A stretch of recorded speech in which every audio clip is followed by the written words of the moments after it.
ಶ್ರೀ ರಾಘವೇಂದ್ರ ತೀರ್ಥ ಗುರು ಸಾರ್ವಭೌಮರ ಮಾಹಾತ್ಮ್ಯ ಎಷ್ಟು ಪರಮಾದ್ಭುತವಾದದ್ದು ಅಂತಂದರೆ, ಆ ರಾಘವೇಂದ್ರ ಸ್ವಾಮಿಗಳವರ ಸೇವೆಯನ್ನು ಮಾಡಿದ ಪ್ರತಿಯೊಬ್ಬ ವ್ಯಕ್ತಿ ಅವರ ಅನುಗ್ರಹವನ್ನು ಅನುಭವಿಸಿರ್ತಾನೆ. ನಂಬಲಿಕ್ಕಸಾಧ್ಯವಾದ, ಇದೇನು ಹೀಗಾಗಲಿಕ್ಕೆ ಸಾಧ್ಯವಾ, ಹೀಗೆ ನಡಿಲಿಕ್ಕೆ ಸಾಧ್ಯವಾ ಅನ್ನುವ ಹಾಗೆ ಆಶ್ಚರ್ಯಪಡುವಂತಹ ಘಟನೆಗಳು ಅವರ ಜೀವನದಲ್ಲಿ ನಡೆದಿರ್ತವೆ. ರಾಘವೇಂದ್ರ ತೀರ್ಥ ಗುರು ಸಾರ್ವಭೌಮರು ತಮ್ಮ ಪರಮಾದ್ಭುತ ಮಾಹಾತ್ಮ್ಯದಿಂದ ಭಗವಂತನ ಶ್ರೀಮದಾಚಾರ್ಯರ ದೇವತೆಗಳ ಗುರುಗಳ ಸನ್ನಿಧಾನವನ್ನು ತಮ್ಮಲ್ಲಿ ಹೊತ್ತು ಆ ಭಕ್ತ ಜನರ ಕಷ್ಟಗಳನ್ನು ಪರಿಹಾರ ಮಾಡ್ತಾ ಇದ್ದಾರೆ. ಶ್ರೀಮದ್ ಯೋಗೀಂದ್ರ ತೀರ್ಥ ಶ್ರೀಪಾದಂಗಳವರಂತಹ ಮಹಾನುಭಾವರಿಂದ ಆರಂಭ ಮಾಡಿಕೊಂಡು ಶ್ರೀಮದ್ ವಿಜಯದಾಸಾರ್ಯರು, ಶ್ರೀ ಗೋಪಾಲದಾಸಾರ್ಯರು, ಶ್ರೀಮದ್ ಜಗನ್ನಾಥದಾಸಾರ್ಯರು ಮುಂತಾದ ದಾಸವರೇಣ್ಯರಿಂದ ಆರಂಭ ಮಾಡಿಕೊಂಡು ಇವತ್ತಿನವರೆಗಿನ ಪ್ರತಿಯೊಬ್ಬ ಸಜ್ಜನ ರಾಘವೇಂದ್ರ ಸ್ವಾಮಿಗಳವರ ಅನುಗ್ರಹವನ್ನು ಪಡೆದವರು, ರಾಘವೇಂದ್ರ ಸ್ವಾಮಿಗಳವರ ಮಾಹಾತ್ಮ್ಯವನ್ನು ಕೊಂಡಾಡುವವರು. ಆ ರಾಘವೇಂದ್ರ ತೀರ್ಥಗುರು ಸಾರ್ವಭೌಮರು ಯಾವ ರೀತಿಯಾಗಿ ಅನುಗ್ರಹ ಮಾಡ್ತಾರೆ, ಏನು ಅನುಗ್ರಹ ಮಾಡ್ತಾರೆ ಅನ್ನೋದನ್ನು ಪರಿಪೂರ್ಣವಾಗಿ ಇವತ್ತಿನವರೆಗೆ ಯಾರಿಗೂ ತಿಳಿಯಲಿಕ್ಕೆ ಸಾಧ್ಯವಿಲ್ಲ. ಅಗಮ್ಯ ಮಹಿಮಾಲೋಕೆ, ಅಗಮ್ಯ ಮಹಿಮರು ಅಂತನ್ನೋದಕ್ಕೆ ಜ್ವಲಂತ ಸಾಕ್ಷಿಯಾಗಿ ನಿಂತ ಮಹಾನುಭಾವರು ಆ ಮಂತ್ರಾಲಯ ಪ್ರಭುಗಳು ಶ್ರೀಮದ್ ರಾಘವೇಂದ್ರ ತೀರ್ಥ ಗುರು ಸಾರ್ವಭೌಮರು.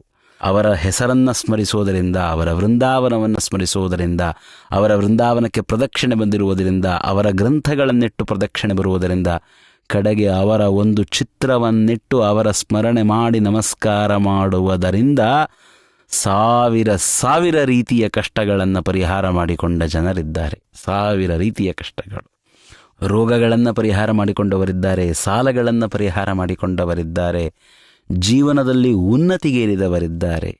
ನನ್ನ ಜೀವನದಲ್ಲಿಯೇ ನಾನು ಅನೇಕರ ಬಾಯಿಂದ ಈ ಮಾತನ್ನು ಕೇಳಿದ್ದೇನೆ, ಅನೇಕರ ಬಾಯಿಂದ. ನನ್ನ ಪರಿಚಯದ ಒಬ್ಬ ಉದ್ಯಮಿ ಇದ್ದಾರೆ, ಉಡುಪಿಯ ಕಡೆಯವರು. ರಾಘವೇಂದ್ರ ತೀರ್ಥ ಗುರು ಸಾರ್ವಭೌಮರ ಕಾರುಣ್ಯವನ್ನು ಅವರ ಬಾಯಿಂದ ಕೇಳಬೇಕು, ಅವರ ಮಾಹಾತ್ಮ್ಯವನ್ನು ಕೇಳಬೇಕು. ಏನೂ ಇಲ್ಲದ ವ್ಯಕ್ತಿ ರಾಘವೇಂದ್ರ ಸ್ವಾಮಿಗಳವರ ಸೇವೆಯನ್ನು ಮಾಡಿದ್ದಕ್ಕೆ ಇವತ್ತು ನೂರಾರು ಜನರಿಗೆ ಕೆಲಸವನ್ನು ಕೊಡುವಂತಹ ಬಹಳ ದೊಡ್ಡ ಉದ್ಯಮವನ್ನು ನಡೆಸ್ತಾ ಇದ್ದಾರೆ. ರಾಘವೇಂದ್ರ ತೀರ್ಥ ಗುರು ಸಾರ್ವಭೌಮರು ಅಂತಂದರೆ ಕಣ್ಣೀರಾಗ್ತಾರೆ. ಇನ್ನೊಬ್ಬ ಗಂಡ ಹೆಂಡತಿ ಸ್ವಲ್ಪ ದಿವಸಗಳ ಹಿಂದೆ ನನ್ನ ಮನೆಗೆ ಬಂದಿದ್ದರು. ಅವರಿಗೆ ಒಳ್ಳೆ ಸಂಬಳವಿದ್ದಂತಹ ಕೆಲಸವಿತ್ತು, ಸಂಬಳ ಬರ್ತಾ ಇದೆ, ಚೆನ್ನಾಗಿ ಜೀವನ ನಡ್ಕೊಂಡು ಹೋಗ್ತಾ ಇದೆ. ಸಂಬಳಕ್ಕೆ ತಕ್ಕ ಹಾಗೆ ಸಾಲಗಳನ್ನು ಮಾಡಿಕೊಂಡಿದ್ದಾರೆ, ಮನೆ ತೆಗೆದುಕೊಂಡಿದ್ದಾರೆ, ಸಾಲ ಮಾಡಿಕೊಂಡಿದ್ದಾರೆ. ಹೀಗೆಲ್ಲ ತಮ್ಮ ಸಂಬಳಕ್ಕೆ ತಕ್ಕಂಗೆ ಹಾಸಿಗೆ ಇದ್ದಷ್ಟು ಕಾಲು ಚಾಚಿಕೊಂಡಿದ್ದಾರೆ, ಅದನ್ನು ವ್ಯವಸ್ಥಿತವಾಗಿ ಉಪಯೋಗಿಸಿಕೊಳ್ಳುತ್ತಾ. ಆದರೆ ಏನೋ ವಿಚಿತ್ರ, ಒಂದು ದಿವಸ ಕೆಲಸಕ್ಕೆ ಹೋಗಿದ್ದಾರೆ, ಇದ್ದಕ್ಕಿದ್ದ ಹಾಗೆ ಅವರನ್ನು ಕೆಲಸದಿಂದ ತೆಗೆದುಹಾಕಿದ್ದಾರೆ. ಬೆಳಗ್ಗೆ 10 ಗಂಟೆಗೆ ಹೋದವರು ಮಧ್ಯಾಹ್ನ 1ಕ್ಕೆ ವಾಪಸ್ ಬಂದಿದ್ದಾರೆ, ಕೆಲಸವಿಲ್ಲ. ಅದು ಸ್ಕೂಲ್ ಆರಂಭವಾಗುವಂತಹ ಕಾಲ, ಸ್ಕೂಲಿಗೆ ಫೀಸನ್ನು ಕಟ್ಟಬೇಕು. ಇರುವ ಎಲ್ಲ ಹಣವನ್ನು ತೆಗೆದುಕೊಂಡಿದ್ದಾರೆ, ಆದರೂ ಅವರಿಗೆ ಒಂದಷ್ಟು ಹಣ ಕೊರತೆಯಾಗಿ ಬಿದ್ದಿದೆ. ಅಷ್ಟು ಹಣ ಬೇಕಾಗಿದೆ ಅವರಿಗೆ.